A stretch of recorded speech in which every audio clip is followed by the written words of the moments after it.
I'm Corey Johnson with Towleroad.com, and we're here at the New York Times with David Boies and Ted Olson, the two lead attorneys on the Proposition 8 case in California. Thank you both for joining us today.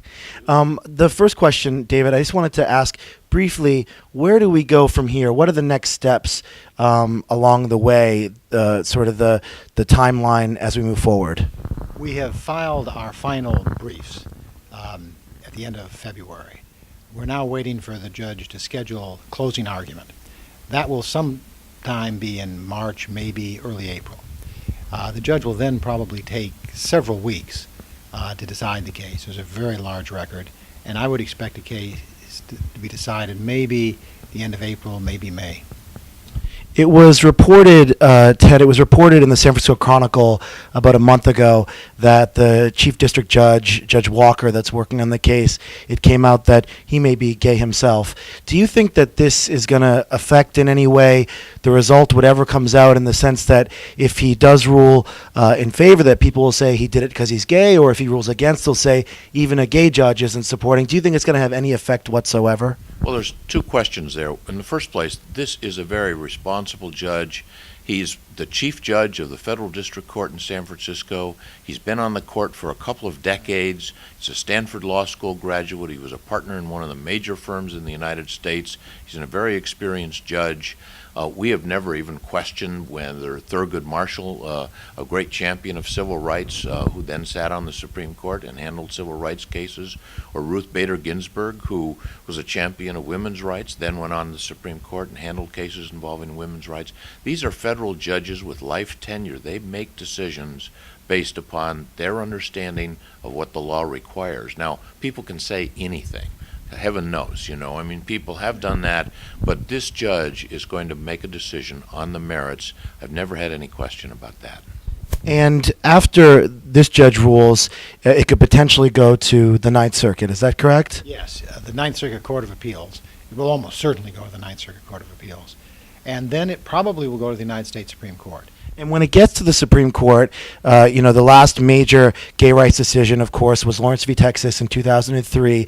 That was, I think, 17 years after they had ruled upholding sodomy laws in Georgia in Bowers v. Hardwick. 17 years later, they reversed the course, and they sort of waited for states to get rid of sodomy laws before they gave a sweeping judgment. People say the Supreme Court doesn't like to get ahead of public opinion. Is there a concern that in a case like this, where there are a limited number of states that allow marriage equality, that the Supreme Court wouldn't want to rule in the plaintiff's favor? Well, remember, a lot of times the Supreme Court has no choice but to get out ahead of the public when constitutional rights are involved. In Brown against Board of Education in 1954, a majority of people, particularly in the South, did not believe in integration. You mentioned the Lawrence against Texas. The preceding case was Loving against Virginia, which outlawed states' bans on interracial marriage. At that point, 64% of the population opposed interracial marriages. So when constitutional rights are at issue, it's critical that the courts be prepared to protect those rights.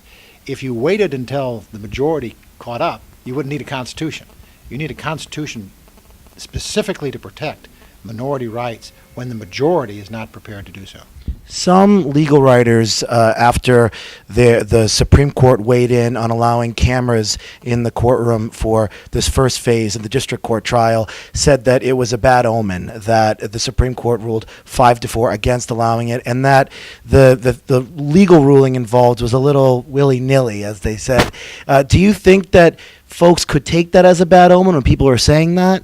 No, I don't think so at all. The justices on the United States Supreme Court have long been understood to be against cameras in the courtroom in the United States Supreme Court. They value their anonymity. They're worried that they might lose that. They know they make hard decisions. They're also concerned about snippets of sound bites, from their opinions or from their questions. They just have an antipathy towards cameras in the courtroom, and that's all that case was all about. Unfortunately, really, because the trial in our case, in this case, the Proposition 8 case, was a great education. We had experts from all over the world, from Oxford, from Stanford, from Harvard, from Columbia, and so forth, talking about issues that are really important to the American people. It would have been great for the American people to hear and to listen and to see how justice is created in a complex situation like that, where millions of people's lives are at stake, literally. And if you guys could both weigh in on, a lot of folks, as you said, it's very likely this ends up at the Supreme Court. And we know that there are sort of the four more left-leaning justices, with Justice Sotomayor as the newest. There are the four right-of-center justices.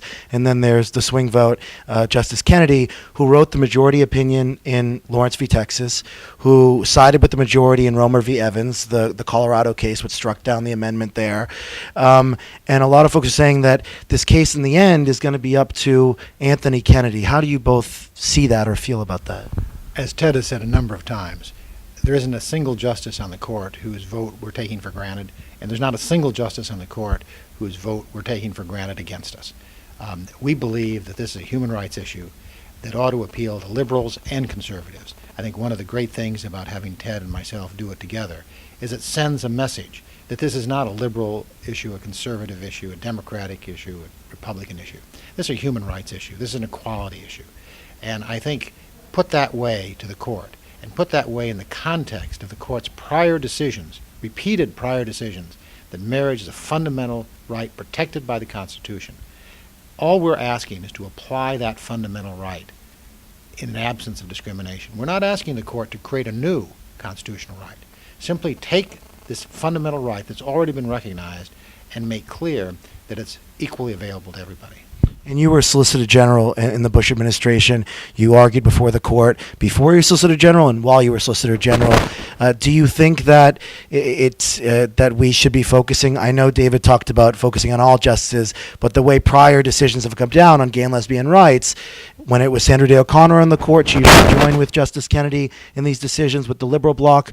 People are speculating on these things already. Well, people will speculate, and what it is our job as lawyers to disregard the speculation of all the geniuses in the law schools and the people that write articles in magazines. It's our job to present those justices with the most bulletproof case we can, that it is wrong to discriminate against people on the basis of sexual orientation. And it is wrong to create second-class citizens by saying, when the government of the state of California says your relationship is not recognized. We think, at the end of the day, we can produce that bulletproof case. We think we've already produced the evidence to support that bulletproof case, that we can look those justices, every single one of them, in the eye and say, this is wrong. This is a stain on the American Constitution and the American core values of liberty and equality, and it must be erased. And lastly, what do you say to all the gay and lesbian Americans out there, folks that were married in California and are kind of in limbo, and people from across the country that are looking at this case with great anticipation, and their hopes are hanging on it, and they're thinking, like, what's going to happen? What can we do? What's the message that, you know, the two of you would say to gay and lesbian Americans? Hang in there. We're doing everything we can. We're going to move this case as fast as we can. We recognize the discrimination, we recognize the pain, we recognize the unhappiness that these kind of bans cause. And we're doing everything we can to address that as fast as we can. And fortunately, we've been able to move this case very fast. We only filed it in May. We've already had the trial. We'll have a decision probably within 12 months of filing, which is extraordinarily fast for a case of this importance. So I would sympathize with everybody's impatience, and I would just say we're moving as hard and fast as we can. Great. I would add this. This case is an education, and it's an opportunity for the American people to learn things that they've avoided thinking about.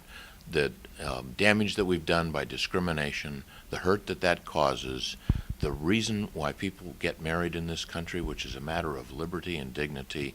what I would encourage people to do is to read the transcript of this trial, listen to what we've had to say, and make sure that the words that David and I are uttering and the message that we're sending out gets distributed as widely as possible, because we're not only trying to persuade the courts, we're trying to help educate and persuade the American people.